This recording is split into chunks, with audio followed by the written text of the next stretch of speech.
Hello po ma'am, magandang umaga po sa inyo. Bali pupunta ako ngayon dito sa yung isang model, Jasmine model. Kung mapapansin nyo, ayan, yung mismong Lyceum University. Zoom ko lang, zoom ko. Ayan, ayan, yun yung Lyceum University. Halos likod lang niya.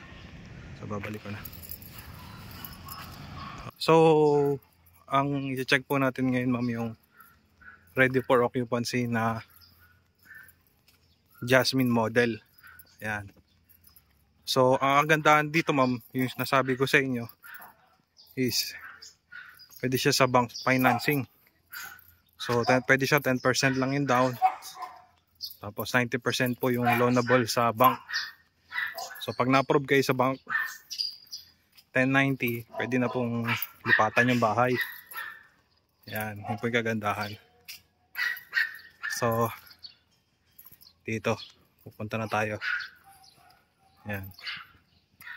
So yung bahay na yun ay yung kulay blue.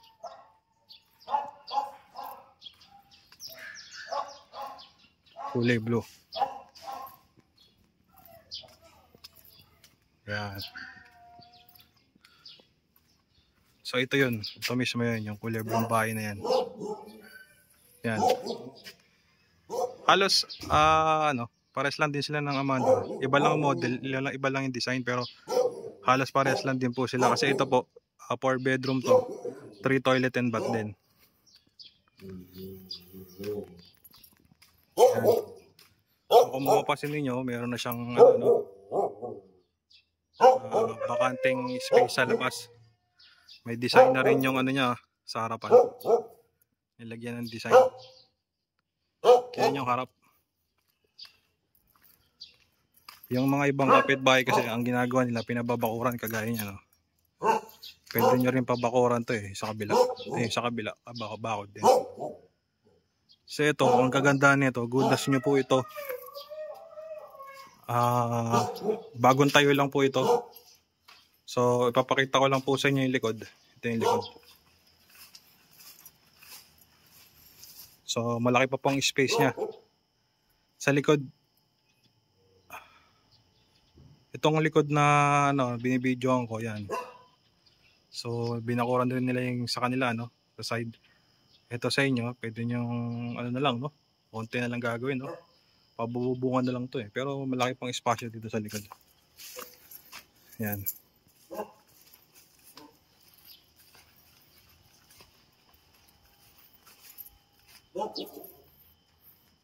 Tapos dito naman sa kabilang side, yan, malaki rin din ang espasyo. So sa kapitbahay ninyo may bakod na rin. So konti na lang paggagawa.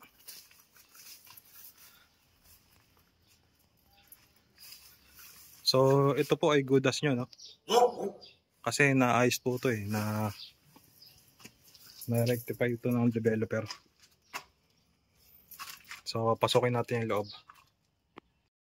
Check po natin yung loob, So kung mapapansin nyo, naka-tiles na po yung flooring nya. Maganda to kasi bago pa yung itong bagong gawa pa to, itong bahay na to. Yan. Bagong rectify. Good as new. So pares din to ng Amanda, iba lang ng design. So ito yung sa sa pinaka niya. Kitchen, yan. Sa sink area yan And sa panel, home panel.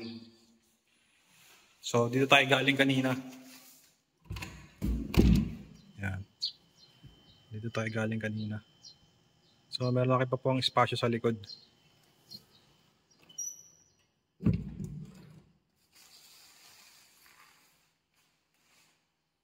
Yan, ito yung pinaka-sala.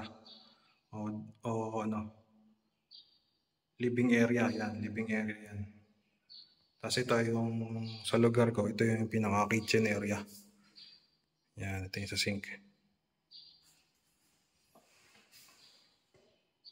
Maganda to ma'am, mas maganda to dun sa isa kasi halos good as nyo to. Wala tong defect kasi na inayos to ng developer. Yan. Oh, bagong pintura yan eh. Tapos ito yung pinaka sa storage. Yan. Tapos yung pinaka ano niya, harap niya, ito yung pinaka toilet and bath sa hallway dito sa ground floor. Kung mapasin nyo, half body na yung tiles, no? Tapos naka-cement naman yung kalahati niya. Meron na siyang shower. Yan. Tapos, ito po yung pinaka-master's bedroom sa ground floor. Kung mapapansin ho ninyo, naka-tiles na rin yung flooring. Tapos meron siyang sliding door, tsaka sliding window. Yan, pati rito. Yun, meron pang isa ron. So, malaki rin yung size ng kwarto. Actually, ang pinakamalaking size na gawa ng kwarto, usually, dito sa Governor Hills. Sa ibang developer ho, medyo maliit lang ang size ng tinipid ho nila sa floor area. So, yan, may sliding door. So, ito yung pinaka-access mo sa labas. Yan. Iba, napaano na bakura na.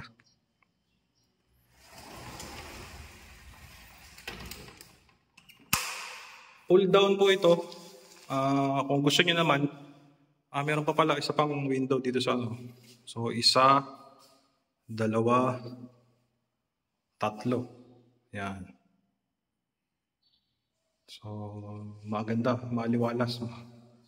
At yung exhaust niya, malano kasi yung hangin, nakapasok yan.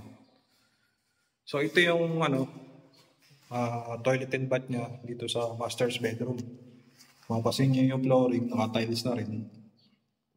Bago yung toilet. Yan. Meron pang takip eh. Talagang bagong gawa pa. Tapos ayun yung shower niya. Yan. So ito yung pinaka toilet and bath dito sa master's bedroom sa ground floor. So yun nga po, sinabi ko sa inyo ma'am, nagkakaubusan na ho rito kasi ito ay yung bagong tayong to. Siguro mga ilang weeks lang may kukuha na nito kasi maganda yung design at affordable pa ho ito eh. So paunahan to dito kaya mas maganda makuha niya na ho, makapag-reserve na po kayo. Tapos ito yung papuntang tayo sa second floor. Ayan. Ayun yung sa ceiling.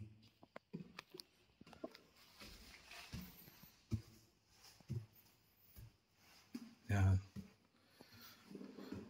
So sa second floor ho, nakabinil na ho siya. No? Tapos ito yung pinaka family area. Ayan. So may window sa harap, sliding window, pati sa gilid. So check natin tong balcony. Oh, ito pa yung pinaka balcony niya. Ayan. Malaki ang balcony.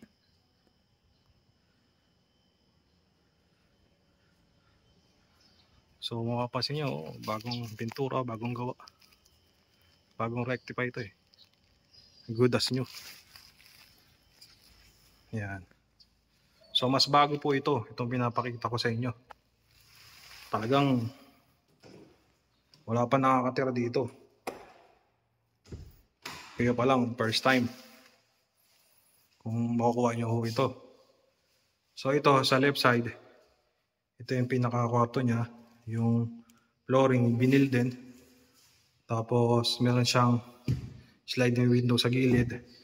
Ganon din ho sa papuntang sa likod yan eh. May sliding window din. Yan.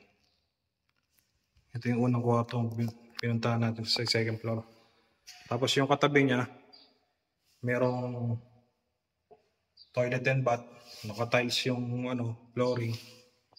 Tapos half body tiles din siya. Magating, full cement naman. Tapos may shower na rin.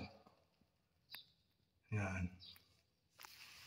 So bago pa yan, plastic pa nga yung indoor. Takip pa eh. Tagang bagong-bago.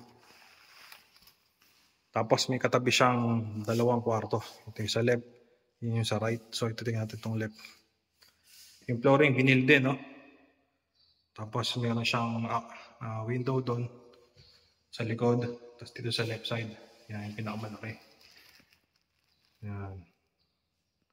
So kapares din po ito ng Amanda model. Bali ito po kasi sa taas, 3 bedroom, tapos 1 toilet and bath. So ganito rin ho yung sa Jasmine model, halos the same. 3 bedroom, 1 toilet and bath. Ang ano lang po dito yung pinaka-design.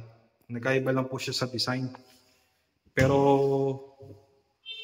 sa floor area, halos same yung floor area niya. At mas mababaho to sa Amanda. Kasi sa Amanda, naglalaro na siya ng 9.5 million pag installment.